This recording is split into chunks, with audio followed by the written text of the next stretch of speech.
Okay, today I'm down here at the Lawson Courthouse because apparently, because of my activity this weekend, the Cubans decide to have a Cuban that's in the program to attack me. She's been harassing me for some time. My arm, look at that. They came out, they processed the crime scene. She has no bruises or anything. She walks in a literal bathroom with me while I'm getting ready to run my errands today and just attacks me. Now, I'm noticing a pattern that happens with certain staff members, in this case, Mrs. Carr and Mrs. Deidre and Karen, when I'm on their shifts here at the facility. Things like this tends to happen and they take the side of the... So with the police alliances and the community alliances these people have, it's like I'm noticing the coercion with the police when they get out here. Oh, they have an ongoing issue. She's already been, speaking of me, already been moved. Because it's also, there always seems to be a protection or a bias towards the person that they're sending to attack you to make you look like the problem. Now, I'm not sure why. I'm thinking that it's because of the way you carry yourself, because a lot of times they often mention the fact that you think you're all. You will be extremely amazed at how many black people that are supposed to be a part of this advancement of these people. And it's not about being poor at all. It's about being black. But black people hate black people. That's somebody too. So at first it just seems like a Cuban immigrant effort of harassment, but black Americans are a part of those, because those women who are there, Mrs. Carr, Mrs. Karen, and the other woman name, I forget her name, but they're all black American. And it seems that it's an issue with the mannerism in which I carry myself under the circumstances that I am, and just in general, period. So there's a hatred for people who have a certain kind of demeanorism, and so it's about hating. This is what communism is about. I'm figuring positively everything has a political edge for the LGBTQ police that showed up. The Cuban police, yes, I'm going to talk about you. You're doing things that are not legal, and if you could rally against white America, then you could be rallied against. I'm going to continue my... The police give me what the testimony supposedly be so they can't arrest her.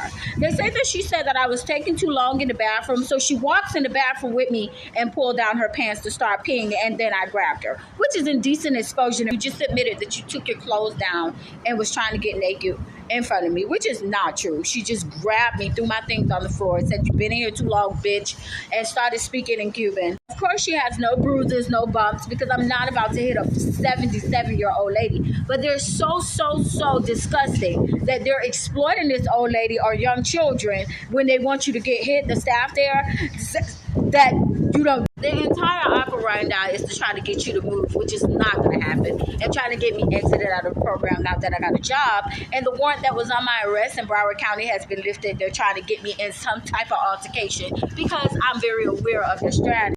Because moral of the story, every day, just like I get up and treat myself and conduct myself in a manner of the rules because of fear of being put out the program, other people who are in the program will be doing the same thing if that applied to them. So obviously they're being told by staff that they're going to be covered if they do anything to me. So, which is also disgusting, because Chapman is a service for homeless programs and you're supposed to be serving people, and they're trying to act like they're trying to be fair with no bias, which is not true. Miami-Dade police has been trying to intimidate me since we marched on the city hall and spoke to the fat Cuban lady down there and told her business.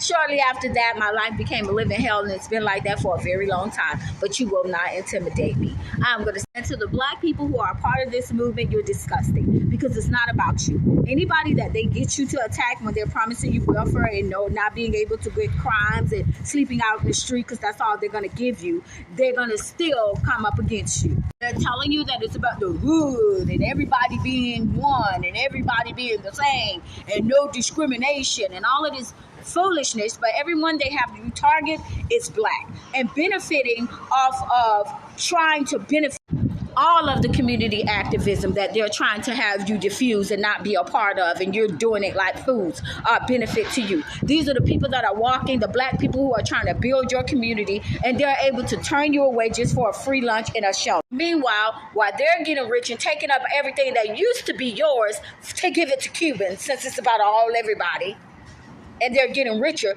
you're outside in the pouring rain, and then you don't have nobody to advocate for you, and they're going to lock you up anyway.